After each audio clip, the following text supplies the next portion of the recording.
Hello folks, this is Glenn Guy, your travel photography guru. I'm very excited to announce the final details of my upcoming photography tour to China during January 2012. I hope you'll stay with me while I illustrate the range of fantastic photo opportunities that will be available to you on this tour. And at the conclusion of this presentation, I'll be making a special offer. It's an early bird discount for folks that are in a position to book to the end of business on Monday, November the 7th, so please look out for that. So the tour is 11 days and 12 nights during January 2012. It will begin on January the 3rd. I would expect that most people would be arriving in their hotel in Shanghai of January the 2nd. Accommodation will be provided on the 2nd for you. The tour ends on January the 14th after our final night in the hotel, and I would be expecting that most people would be heading back home on that date, which is a Saturday, and that gives you, in most cases I guess, the Sunday to relax at home prior to potentially going back to work the following day. There's a maximum of 10 people on the tour, so we'll be arriving in Shanghai, which is in eastern China. The population of the city is officially 12 million. The image is made from the Bund, which is a famous colonial section of the city. Photographing the Bund at and around sunset, we'll take a cruise up the Huangpu River and we'll be able to photograph, as you can see there, the Oriental Pearl TV Tower. Just behind us from the Bund is actually Nanjing Road. Very, very popular and really an explosion of neon lighting at night. So we'll have fun doing a night shoot along Nanjing Road. And a great dining experience at the Peace Hotel. Now, I first visited that hotel, I guess, about 15 years ago. This will be my 5th trip to China. And in addition, we'll be spending some time getting to know each other in the jazz bar, which is very, very famous. The musicians there have been there for decades. It's small, it's intimate, it's warmly lit, with subdued lighting. It's just a wonderful experience, so that'll be great fun. So here's some images of the Bund. Nanjing Road.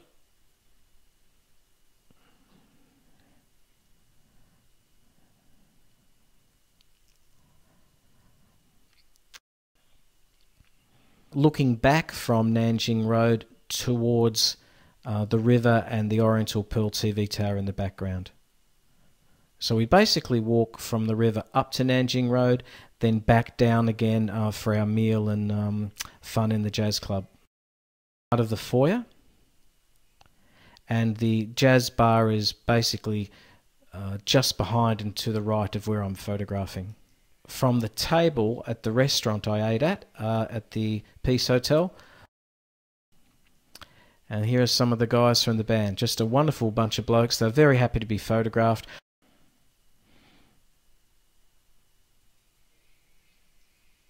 After leaving Shanghai, we'll head to Huangshan. Huang means yellow and Shan means mountain. This is the most holy mountain in China. It's in the east of the country, not too far from Shanghai, and we'll be taking a short flight to get there. It's just a glorious place for landscape and nature photography, both in colour and black and white. And you'll notice that, it's all about pathways, because we'll be taking the cable car up to the top, and basically Huangshan is a series of individual mountains linked together. So you kind of, once you're on the top, you basically go up and down these inclines along marked paths to get from one spot to the next, really to get from one hotel to the next. And we'll be staying at 3 hotels as we traverse across the top. The paths are straight, but there are also dips going, up and down. Classic Chinese bridge.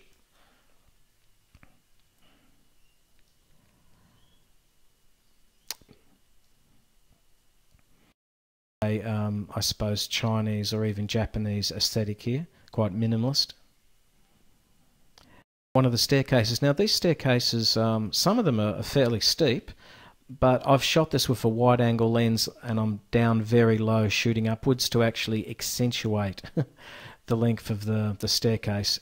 Nevertheless, you'd need to have average fitness, and we're probably going to be walking on average about 2 hours.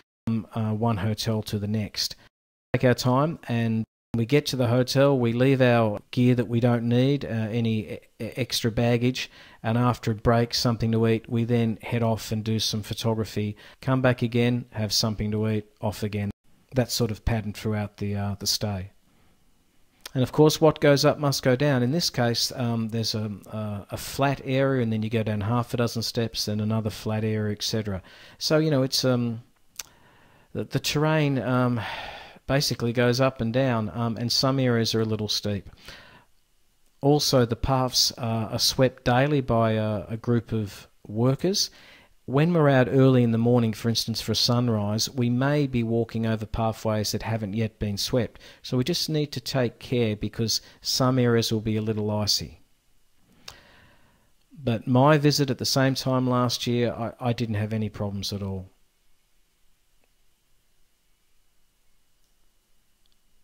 This is from just outside the front of one of the hotels, the last hotel, in fact. And from here, from memory, it's only about a 15-minute walk to the final cable car. So we come up one side on a cable car, basically walk across to the other end, and descend via another cable car. So the scenery is new and unfolding all the time. Lots of detail images as well, exploring the nature. Incredible textures. And these are all made of that single zoom lens.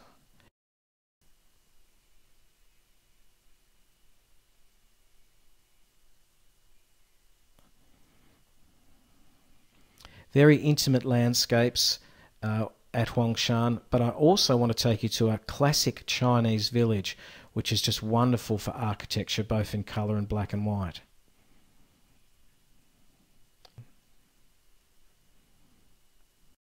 Traditional village. It hasn't been constructed for tourism or for films, but many tourists go there. Again, because it's winter, there'll be less tourists, but also the time of day when I expect we'll be able to visit, most if not all the tourists should have left by then. That was the case when I went there in January of 2011. So I basically had the place to myself.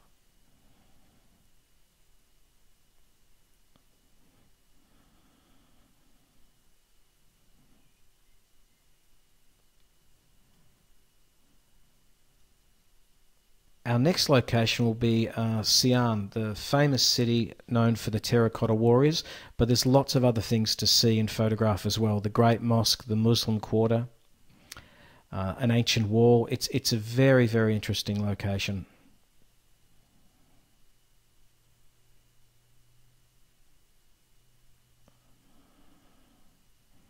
From Xi'an, where we'll also be having a special dinner.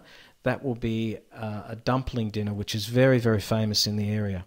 So that will be 2 of 3 special group dinners that I'll be providing as part of the tour. Then we fly up to Harbin in the far northeast of the country, which is hot in summer and cold in winter. It's particularly beautiful in winter, and ice and snow abound. Now, this is a huge river that runs around the edge of town, and it's icebound in winter, so we'll be walking out onto the ice and making some pictures. And very safe, and you can see that there's a number of tourist activities that occur on the river in winter. When the light passes through the ice, it really is quite gorgeous.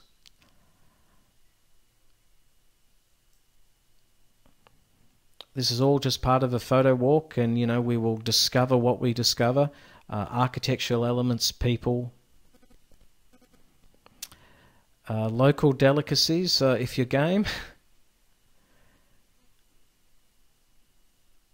Now the 2 highlights of Harbin, Snow World and Ice World. I just had a ball at both these places. So Snow World, as you can see, the sculptures are covered in snow, and they're new sculptures produced every year.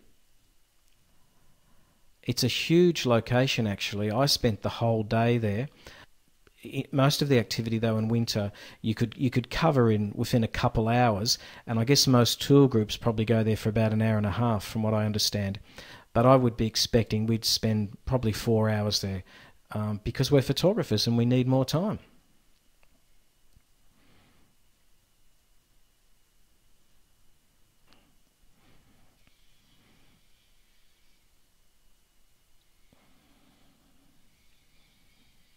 Here's a technique called day as night. So made in the daytime, in the middle of the day actually, but made to look like nighttime. This is one of many techniques I'd be happy to share on our journey together. At the end of the day, the beautiful warm light.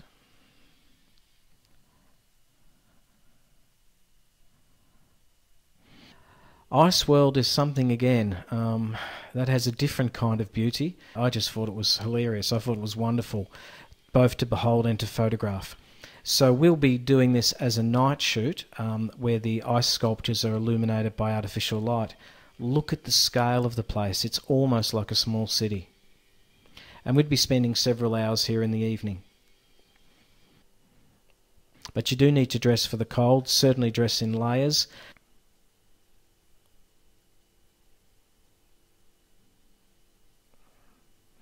It's amazing, isn't it? This is almost the size of a lighthouse. It's incredible.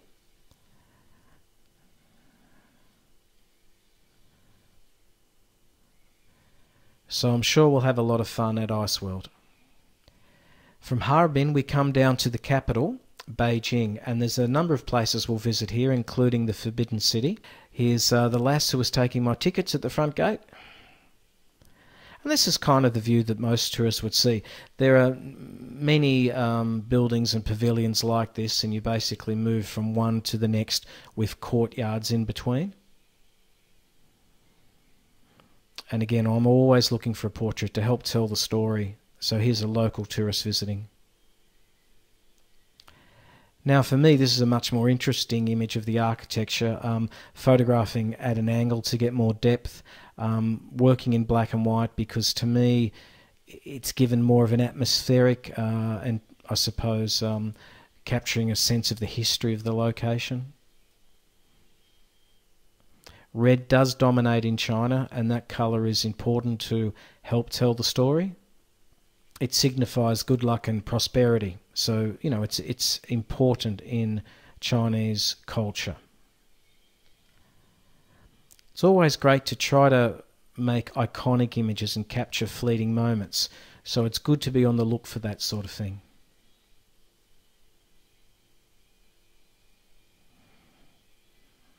The Temple of Heaven's a lovely place. The complex itself, I believe, is about 3 times bigger than the Forbidden City. It's large, but I feel that the architecture there is actually more interesting.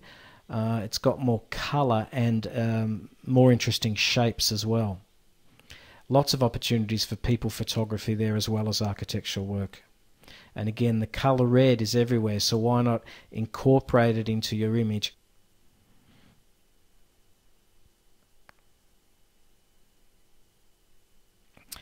The big doors, the gates, are of course symbols of power and authority as well, so we help tell that story. From a design point of view, there's a circle within a circle.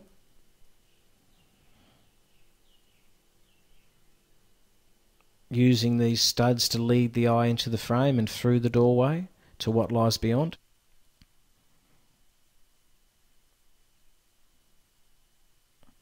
These lovely ladies, music box going, and they were having a ball and they were happy to be photographed in the sunshine.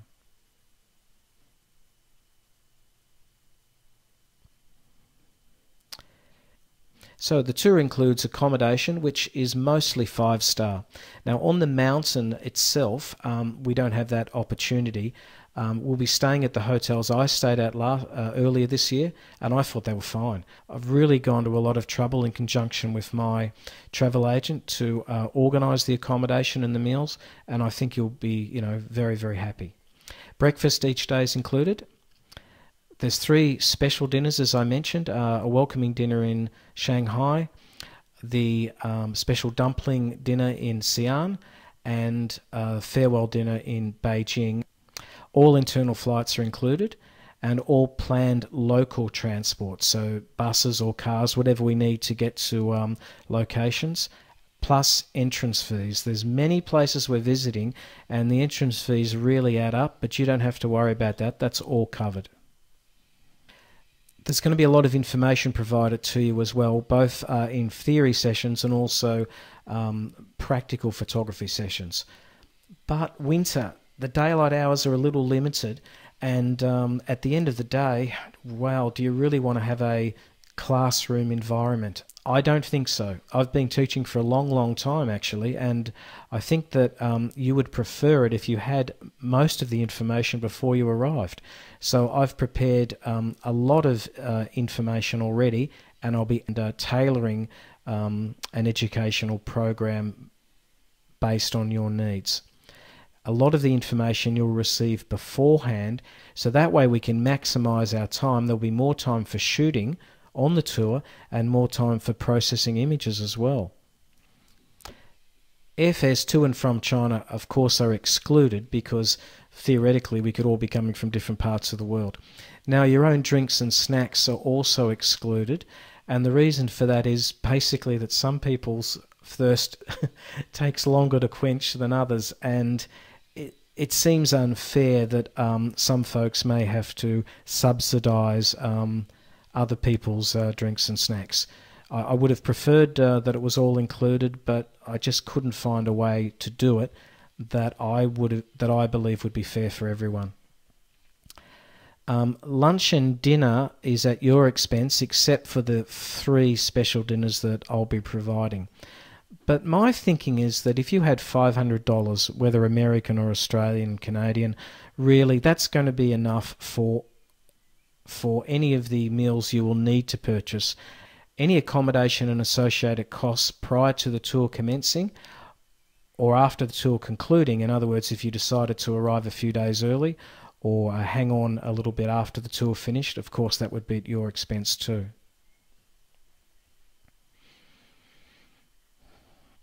So January 2012, 11 days and 12 nights. You'd be arriving on January the 2nd. That night is paid for at the hotel. It's included in the cost, and departing on January the 14th. A maximum of 10 people on the tour. We've based the cost on twin share, though single supplement may be available if you are interested in inquiring about that. The price is $6,995. However, if you are able to pay or at least make a substantial deposit before the end of business on Monday the 7th of November, we'll be able to provide you with a $500 discount. This is something my tour agent and I have worked hard to achieve. So that special early bird discount price, $6,495. If you can make the booking before Monday the 7th of November. Winter weather can be fickle, so therefore plans and any arrangements that I make may have to be adapted based on the local conditions on any particular day. Of course, prices are subject to change, as are conditions. And what that really relates to is that the internal flights that we're booking and the hotel room charges, we have the prices fixed, but only for a period of time. So if you're not able to make your bookings within the next week or so, those prices may change. I would encourage you to book early to secure your spot and to take advantage of that special $500 early bird discount. If you're interested, please send me an email directly to glenn@travelphotographyguru.com. I'll then put you in contact with my local Australian travel agent. Remember that $500 early bird discount ends the end of business Monday, November the 7th. You'll find me on my blog at travelphotographyguru.com. I'm also on Facebook and Twitter. Once folks have expressed an interest, I'll be able to send to you information in a different way, which will have lots of links to the hotels that we're staying at and some of the attractions we'll be visiting. But this should be enough to get you going, and I really hope to see as many of you as possible on the upcoming photography tour to China in January. Thanks so much.